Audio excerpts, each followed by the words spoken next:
Max, I'd like to come to you next. So you're a guest booker and producer here at Sky, and you play a key role in deciding who gets to have a voice on air.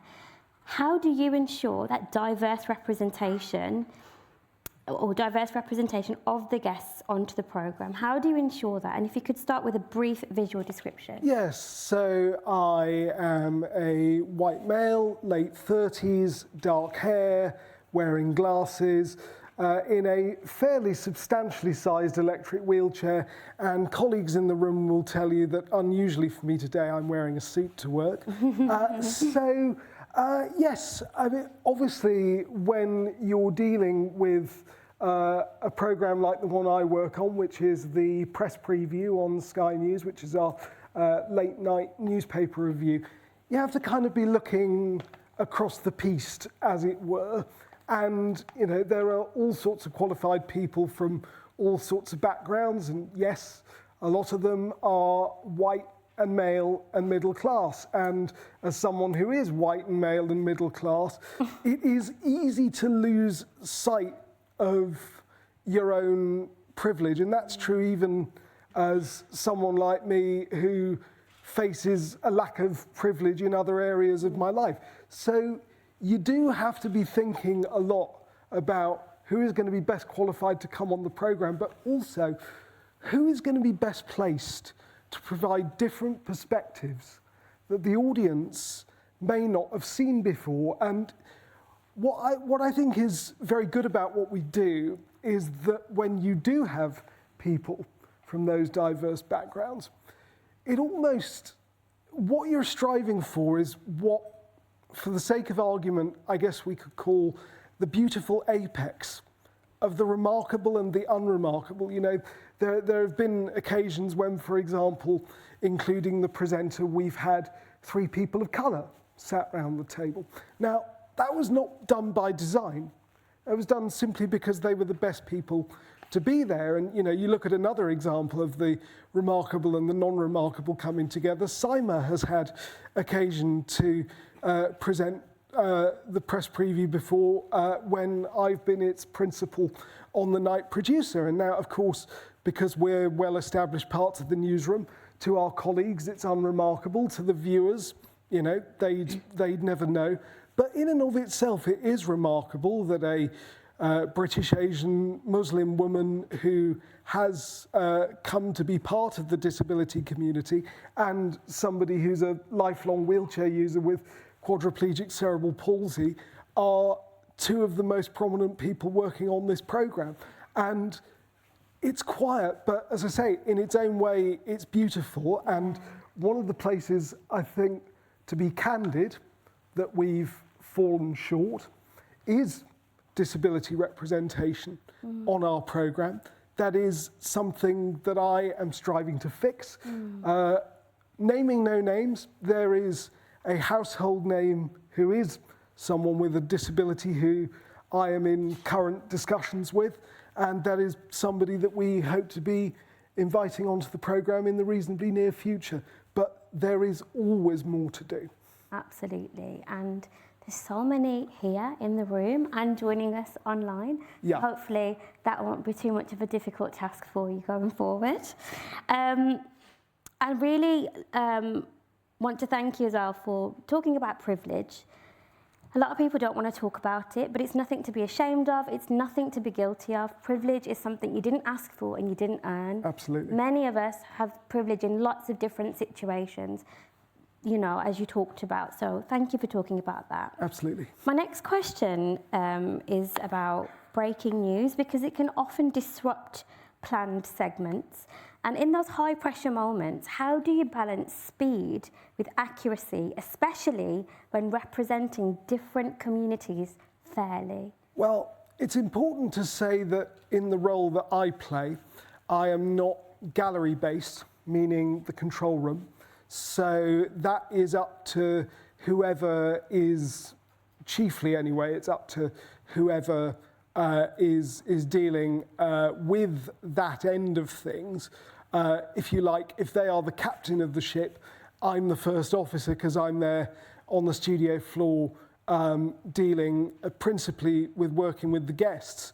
But you have to be mindful as you're going through and dealing with new and emerging things. I mean, as one example, we had a story one night where, and it was principally a story that was a debate about immigration, really, where Kemi Badenoch was coming under some fairly heavy criticism for describing prospective immigrant workers as, and I'm using her words here, bottom wipers.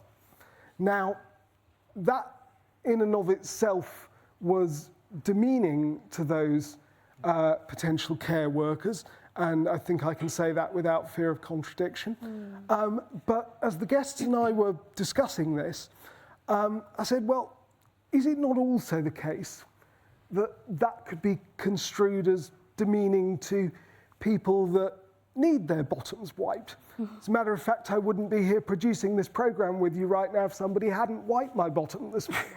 So, and then one of the guests had the foresight to say, do you mind if we say that? And I said, actually, you know what? Yeah, go ahead. And so they did, and they said, you know, he wouldn't be here producing this program right now if somebody hadn't wiped his bottom this morning. Now, that then proceeded to go viral on Twitter.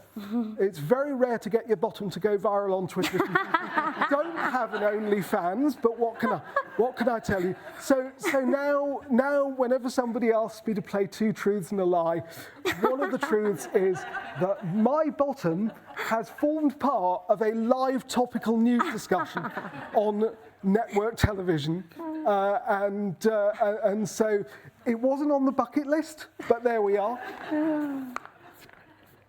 Best answer of the day so far. Max, briefly, because I want to get to questions. Sky News often covers major political and social stories. Have you seen any examples where the framing of a story, who is invited to discuss it and how it's presented, has significantly shaped public perception? Well, it may be too soon to know because the answer I'm going to use was only broadcast 2 nights ago, but it is an exemplar of what we all could and should be doing. Now, 2 nights ago, my colleague Sarah Jane Mee, who presents our 8 o'clock programme, The UK Tonight, went and interviewed a young man called Jonathan Bryan. Now, he's 19 years old, has cerebral palsy, is a wheelchair user, and it just so happens he's non-verbal. And he's written a book because when he was a boy, he was wrongly categorized as having learning difficulties, quite simply because he was non-verbal. He didn't have those difficulties, and obviously, as we know, there's nothing wrong with having them, but he didn't. And so what that meant for him is that he was consigned to an early years curriculum that was completely inappropriate for him. So the book that he has written is about those challenges, and he actually communicates with a board using purely his eyes, and his parents and his carer assist him in doing this, and his mum and his carer were part of the interview. So what I did was because I knew I was going to be coming here today to speak, I went and I chatted to the producer and I said, how did you put it together? And they said, well, what we did was we gave them the questions in advance. And so that then what we were able to do was that Jonathan was able to fully articulate his thoughts in full sentences. And his mum was speaking them off screen because obviously he'd figured out what he wanted to say in advance. And so that articulacy and his persistence was the central focus of the piece, not his victimhood. We got that out of the way at the top. And that absence of victimhood is something that really needs to be focused on. As just one more example, because I know we're running short on time, there was a few years ago when, it was during the Lib Dem leadership contest, the last one, and Ed Davey was standing, and one of our political correspondents went and filmed a piece outside the Houses of Parliament. And I should preface this by, I'm not going to use any names, but I should preface this by saying that this is somebody I know to be a really lovely person who would never intend to offend. But he described Ed Davey as having to take on additional directorships to pay for his disabled son. Just going to let that hang in the air for a moment. And I took one look at this, and it sent a shiver down my spine. And so I went to my editor and I said, I think we need to ask, name removed, to go back and reshoot that piece to camera with just 3 extra words: the care of his disabled son. His disabled son is not a burden. The challenges he faces are a burden. The care they need to pay for is, in attaining it, a burden. But Ed Davies' son is not. And to my editor's credit, he said, yes, absolutely. To the correspondent's credit, they were, only too happy to go back and do it. And when you're scripting in broadcasting, you're always told 3 words is 1 second. Those 3 extra words added 1 second to the package, but they did everything they needed to do to make that right. That's fantastic, Max. Thank you so much. And when we spoke to prep for this panel, I really enjoyed your insights. And again, I just have to say, you're such an amazing asset to Sky News. They're so lucky to have you and to have that insight. Very generous. So thank you for, yeah.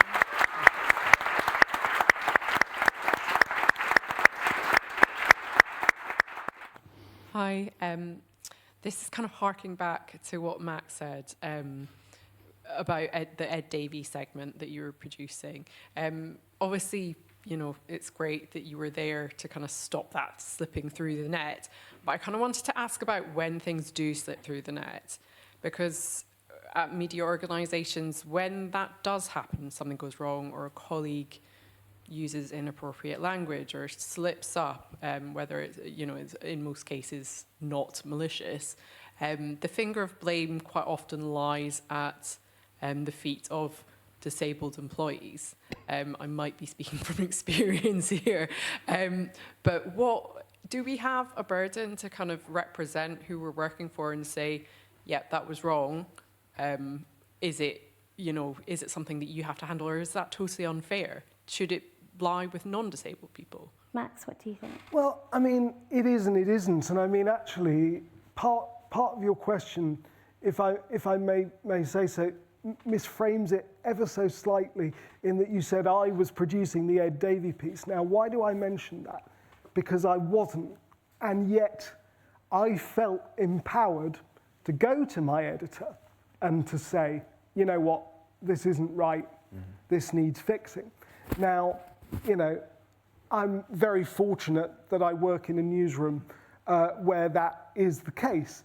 But I also make it my aim in life where people are potentially asking sensitive questions to make them feel comfortable. As one example, I once had a colleague who, as it turned out, had a nephew with a different form of cerebral palsy, which is my disability, who one day asked me, and I took the question in the spirit in which it was intended, but asked me, so what genre is your cerebral palsy?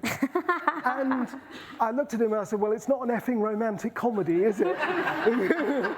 And so it's through breaking that awkwardness and making people see that you're able to not view yourself as the victim and to view yourself as someone that can stick their head above the parapet and say, you know what, I'm here and I'm not going to be shouting from the rooftops about my disability every day, but what I am going to be doing is trying to normalise it. So I hope that answers your question. Yeah, thank you, Max. Another great line there. Mark, do we have any questions online? It's actually me, Shani, for this time. Yeah. We had some great comments online for that panel, particularly for Max. They love your comments, so well done, guys. Similar to Cush's question, actually, Beth Andrew Dan says, recent PIP coverage has been disappointing, but sadly I'm not surprised by it. It's the latest chapter in a media landscape that often demonises disabled people. So the question to the panel generally is, how can we change or improve this narrative around PIP and disabled people in the country? Aidy, should I come to you first? Yeah, I mean, my expertise with PIP isn't on the grandest level, but I'll give a kind of general related example of this in terms of misinformation and having all the facts, which I think is the most important thing. Right now, more people than ever are getting a diagnosis of ADHD because, you know, ADHD, ADD, we are aware, we have more of the facts, we understand more. A lot of it is also kids getting a diagnosis, then afterwards parents seeing their journey and thinking, oh my God, I've got that too. And so, you know, you add to that. But what's happening right now in the general landscape is this conversation of everyone's getting an ADHD diagnosis. There's a massive shortage of medication for it because it's the new trend. That's not true. There were logistical issues with the actual medicine, and given when Brexit took place, there are now additional costs that need to take place in order to get that medicine. We have a much more limited base than we need. And the information that's been put out there is, well, everyone's getting this diagnosis because it's a new trend, because it's a new cool thing to get, therefore there's not enough for everyone. But that just simply is not the case, and it simply is not true. What can we do to counter it? I think we need to get the facts and be publishing more information about the reality of the situation, rather than perpetuating this false narrative for entertainment perspective. And again, it's like, we look at something like Tourette's. All you'll ever see about Tourette's is like 10% of individuals who have coprolalia, the swearing element, people who have the worst symptoms, entertaining narratives. You don't see the fact that we are a force of nature. You don't see the fact that when we find a passion we really love, all of our tics almost disappear, and we channel all that excess energy in our bodies into what we love doing. That's how I was able to get a TV show off the ground, because I channeled and rechanneled all of those tics into what I absolutely adore doing. And so I soared. And everyone in this room is very similar to that. When you channel your energy into what you love doing, it becomes this superpower. And I know that I don't always want to say that every single person who has a superpower. Sometimes there's very dark moments and there's awful moments. And we are just, you know, we can't see what's ahead of us. There's always two sides to everything. Thank you, thank you. If I can just pick up on that briefly, because I am someone that does receive PIP. And so I challenge everyone in this room right now, if you're overseeing the making of a piece or the writing of a piece about PIP, at least once in that piece, there needs to be some reference to is available to people who work. Because if we're not including that piece of context, then actually we're not telling the story fully. Yeah, and please include disabled people. Yes. Can I also Yes. Yeah, data? please, This yeah. is data journalism. Yeah. At the end of the day, the data, we have it. Yeah. Put that out there. There is demonisation. You're completely right with that. There is demonisation because it's other. There is fear. There is like, oh, disabled people. And it's like, hold on a minute. We have data. Disabled people is not an other thing. Yeah. You know, it's something that affects the general population. And I do think here's where data journalism can play a significant role in tackling that misinformation narrative. And I think along with the othering, it's this narrative of, oh, look what all those disabled people are getting.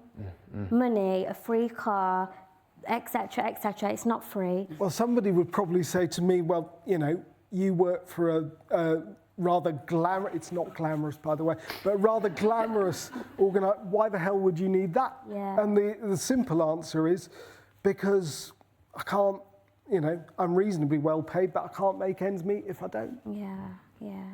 That is the perfect end to what has been a fantastic conversation. I wish we had more time. I know there's so many more questions. Please continue to ask them online on Slido, and here in the room, we've got lunch to do that. I just want to say a massive thank you. You've all been so generous with everything you've shared, and you've been deeply personal. I know that's not always easy. Thank you so much. Thank you.